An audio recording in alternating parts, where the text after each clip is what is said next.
Barley Village, deep in the Hertfordshire countryside, has a population of only 650 people. And it's hard to imagine that this sleepy village could be a dangerous place for child pedestrians. But in 2007, on Hertfordshire roads, 52 11 to 12-year-old pedestrians and cyclists were seriously injured or killed. Local primary, Barley First, is situated right next to one of the busiest roads in the county. For a lot of the parents, the daily walk to and from school is full of potential hazards. Because of the route we do take, we're not very far from the school, but there is a nasty crossing. This is the worst bit, really. Big lorry coming down the road now. It's a very rural area, although it is what we call a wrap run through from the villages through to the A10. And so although there's a 30-mile-an-hour limit in the village, you do tend to get people speeding through the village. It's very, very tricky coming the other way because we have to look back behind ourselves, and their signposts are quite difficult to see past as well. I think it's a lot clearer for the children probably in a town. I think pavements are wider and you're channeled towards crossings, whether it be zebra crossings or pelican crossings, and obviously we don't have those sorts of things in the village. Being surrounded by such lovely countryside, a lot of the parents value their walks to school, but their way of life is being jeopardised by the increase in traffic and a number of near misses outside the school gate. My own son, who I walked to school every day and I thought was quite good on the roads, just suddenly he just ran across the road on the way to school, Church End, outside on the corner by the pub. It's a particularly dangerous part, which is where we have to cross every day, and I always impress on him, but he just ran out, and he was lucky nothing was coming. And I think that it's certainly made me, that happening has made me more aware of the dangers. The school realised with such difficult roads on their doorstep, parents needed encouragement to keep walking their children to school. So they enrolled parent volunteers to help deliver road safety training to the children. And there were parents that had commented that they had to watch their children closely, and also that we'd noticed when they went out through the school gate that some of them were running off down the road, not waiting for their parents. Road safety, we decided, was an important factor for children.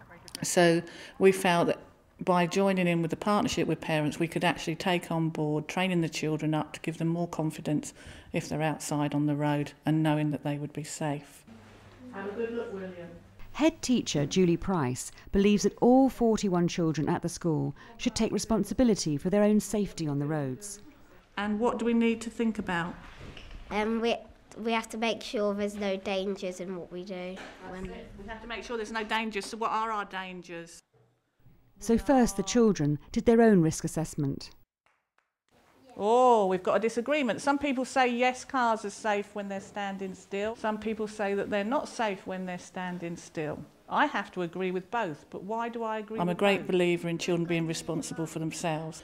If there is anything happening in the school that has dangers that may be attached to it, then I feel that the children should be involved in identifying those dangers and actually working out what they can do to help get rid of those dangers. What should they do?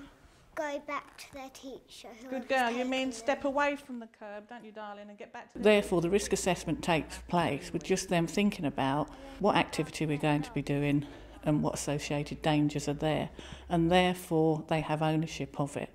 And I think once you give children ownership of it, you can actually trust them to take on board what you've said.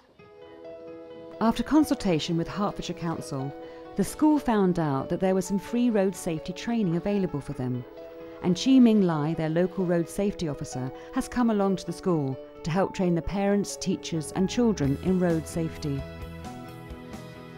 Come on then, Bailey. Should we cross that zebra crossing? And at Barley First, they believe in starting them young, with children at reception age. Is there no cars? It's a very young age, but I think it's so important because children are surrounded by dangers around the roads when they're walking to school and walking home, and they need to be aware to hold a grown-up's hand from a very young age, to be aware of a safe place to cross with a grown-up. This role play over here is just so they can act out situations that they might come across in real life. What's happening here is absolutely brilliant. It shows the commitment of the school towards road safety, and basically it's starting them young. There's markings on the actual playground to show a road type setup. They've got some portable zebra crossing, they've got the portable vehicles, all that kind of thing. So through play, the children are learning about basic road safety and road manners.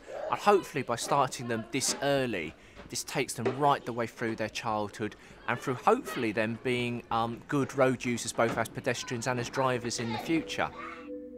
A recent study by the Department of Transport looking at the cognitive abilities of children found that young children are particularly poor at identifying danger on the roads. We know that children have difficulties in perceiving dangers in the road. Children tend to think about, for example, a large vehicle that's travelling very, very slowly to them seems like a bigger danger than a smaller vehicle travelling fast, when of course it's the other way around. And also children have a lower sense of peripheral vision, so they physically can't see as much as adults. We think that the only way that children can really learn these streetwise skills is just through practical examples and practical experience.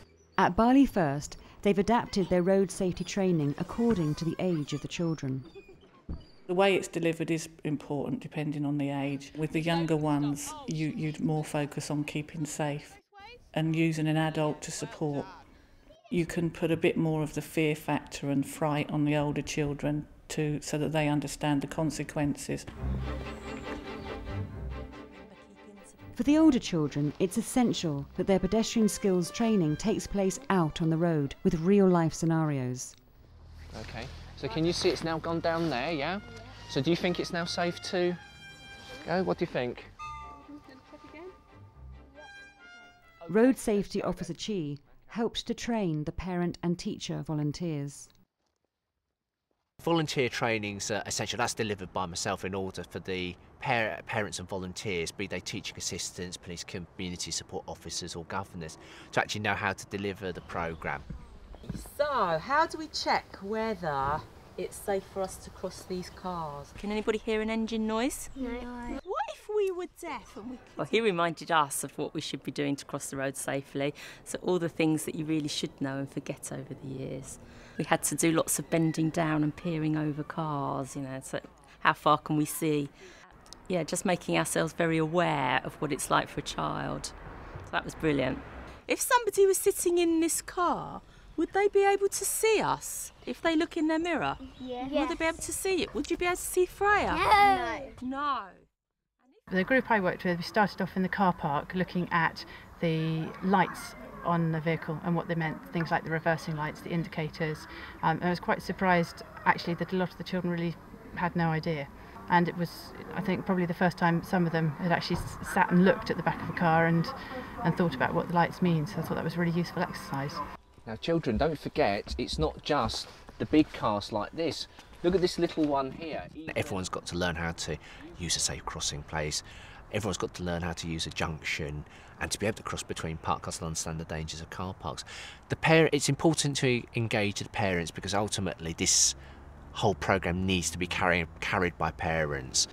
The parents are responsible for their own children and teaching road safety to their own children. They can't assume that it's the school's responsibility. They need to realise that they can turn a fun journey to the shops into a road safety exercise quite simply. One of the most important parts of the training was to encourage independent thinking in the children. Are you all looking and listening? Yeah. Don't just rely on me. Why shouldn't you do that? Because the teacher could be wrong. I could be wrong, so you all need to look and listen, make sure that we're doing it properly. I think a lot of the children are completely reliant on their parents. They don't think about the road because they're holding somebody's hand usually and the person says, wait, okay, we'll go over now. So actually getting the children to look for themselves, listen for themselves, also makes you aware that children aren't necessarily very good at doing that.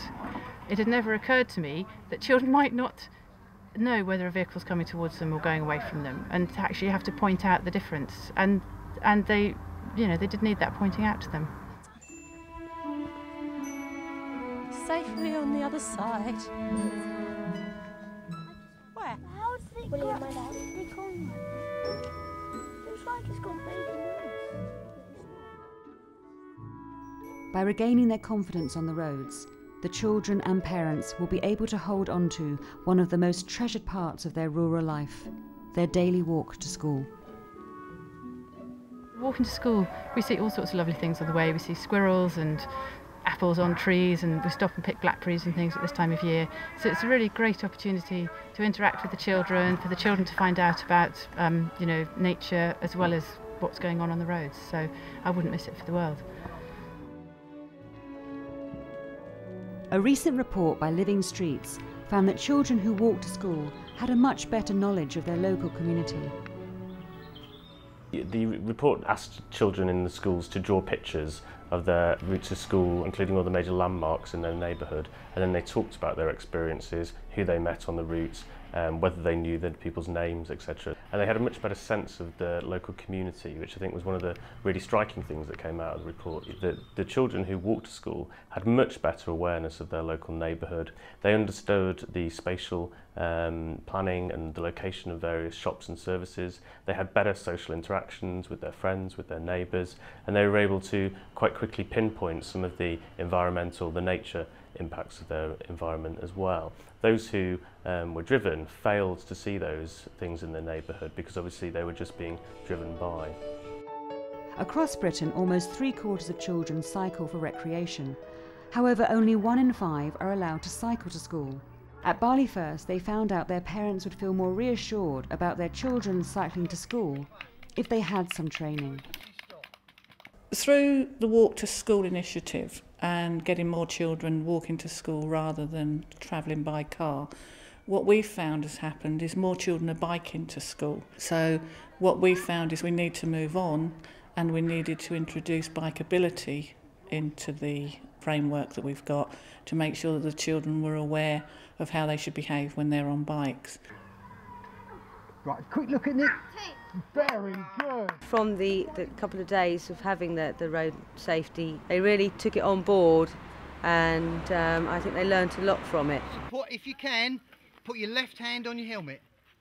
If you can manage it. There was definitely a noticeable difference. The thing that he remembered from the sessions most of all was the stop, look, listen, think. And he often says that to me now, which is great.